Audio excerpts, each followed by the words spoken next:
Hello, everybody. This is Lowell Thomas, and I intend to ask one or two questions, which you too have probably asked, and then I intend to answer them. America for 300 years has been the land of promise for the rest of the world, the land of new frontiers, new opportunities for all. Today, the job of building this nation geographically is completed. There are no new frontiers within our borders. So, here are my questions, and yours.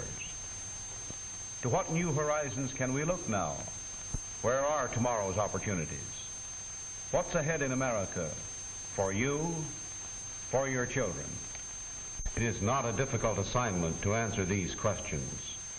The frontiers of the future are not on any map. They are in the minds of men and in the test tubes and laboratories of the great industries we have built up here in America. But now, what's ahead of us? Many of us have had our doubts. There are those who say today that opportunities have ceased to exist. Things are finished. We have everything and not enough. There can be no more progress. Almost 100 years ago, in the old patent office in Washington, the commissioner of patents was just as pessimistic as anyone you have ever heard. The advancement of our arts from year to year taxes our credulity and seems to presage the arrival of that period when human improvements must end. In other words, in 1844, the commissioner was about ready to shut up the patent office and go home, believing that everything had been invented, that industrial progress in America had already come to an end. He didn't know that within 2 years he would be signing a patent on a method of vulcanizing rubber from which there was destined to spring up hundreds of new industries and jobs by the thousands that were made possible through this one idea. No, the pessimists of that day never dreamed of the marvels that would soon follow their predictions. They overlooked one all-important fact that we should know so well. That is, as long as there is a problem to be solved or a desire to be met, American ingenuity will not rest. Today, industry in this country is spending over $200 million a year to improve old products and develop new products, which mean new industries, new jobs. They are working constantly to solve problems and find ways to give us what we want, better things for less money. In any one of thousands of test tubes of today, there may be 1 million job opportunities for tomorrow. 15 years after Commissioner Ellsworth's gloomy predictions, Edwin Drake surprised skeptics by pumping petroleum out of the hills of Pennsylvania. For years, the oil men cursed gasoline. It was a troublesome byproduct, and they dumped millions of gallons of it into the rivers and streams. Then, science discovered that gasoline was liquid horsepower. You know what has happened since. Oil and gasoline we demand today furnishes employment to millions of people, and these are only two products obtained from crude petroleum, which was industrially worthless until American technicians changed a barrel of oil into an Aladdin's lamp, which can produce an endless variety of valuable products. Look at just a few things created by scientific research in laboratories operated by the oil companies of America, byproducts of petroleum from which have sprung up entirely new industries. Face cream for the ladies, special tasteless waxes for certain kinds of candies, wax for sealing letters, soap, fertilizers for the farmers, coke, ink, streets and highways. And on this frontier, opportunities have hardly been touched. But let's get out of the oil business and find out what's going on in other fields. I've been around a lot and talked with some of these research men, and they won't make predictions because they deal only in facts. But they're on their way to new ideas, new things that will astonish us when they are announced. For instance, one research man said recently, there is one research that has been going on for a long time to find out why we can see through glass. You say it's transparent, but that's merely an adjective, not a reason. Engineers think they know what friction is, but actually they can't yet tell you what it is, any more than they can tell you what electricity is. In one big research laboratory, they're trying to find out what makes grass green, and the answer to that question may keep us industrially busy for years.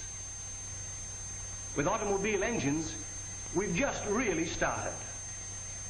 The indication is that someday they will give us 300 miles to the gallon. And as for electric lights, well, so many improvements will come that'll make today's lighting look like the tallow candle age. We have discovered how to manufacture rubber from coal, limestone, salt, and water. From a product of cotton, we are spinning a filament finer than that of the silkworm. Out of air, water, and coal, we produce a fertilizer for which Americans formerly had to travel thousands of miles. In coal, we have found the colors of the rainbow and the perfumes of nature's sweetest flowers. Chemistry is creating new and more comfortable homes, giving you finer and yet vastly cheaper motor cars, better clothes, purer food, and sounder health. Today, just one great chemical company is the farmer's biggest single customer. It buys annually 16,500,000 pounds of cotton, the yield from 100,000 acres. 700,000 pounds of cottonseed oil, 36 million pounds of cotton linters, 36 million bushels of corn, 38,000 tons of wood pulp, 40 million gallons of molasses, 6,500,000 pounds of turpentine and rosin, and 23 million pounds of vegetable oils. These purchases in the aggregate represent the yield of over 4 million acres of farmlands, which would more than cover the whole state of New Jersey. And the chemical age is just dawning. Already, industry is making airplane propellers with sour milk as an ingredient, roads from cotton, and artificial leather from the same material. The time may come when the American farmer will grow a crop of automobile engines or rocking chairs. These few things, my friends, are only a hint of what American industry holds in the future. And remember, every time one of these infant industries clicks with the public, gives you what you want, presto, a new industry is created with new jobs and new payrolls. Here are just a few lusty infants. Unbreakable optical lenses for your glasses, television, gasoline from sea sand, rubies from peach pits, sponges from wood and cotton, artificial wool from cheese, but not with the holes, vinegar from coke and limestone, waste gases from the factory converted into antifreeze for your car. Sheep have been raised on chemicals from the laboratory. Plants grown without soil. From cotton, sour milk, formaldehyde, and carbolic acid all scrambled together in the laboratory come noiseless gears, costume jewelry, fountain pens, billiard balls, telephone parts, and many other plastics of beauty and utility. So maybe the moon is made of green cheese. And even if it isn't, the explorers of the research laboratories could probably find a way to do it. One thing is certain. It is these research activities sponsored by American industry that have brought us this far and will continue to create further progress for us. And the industrial scientists and engineers are the pioneers of present-day America, the creators of progress, of new industries and new jobs. Train your son in the laboratories of American industry to see what's ahead. It's a bewildering future, all right, not because there are no new frontiers, but progress.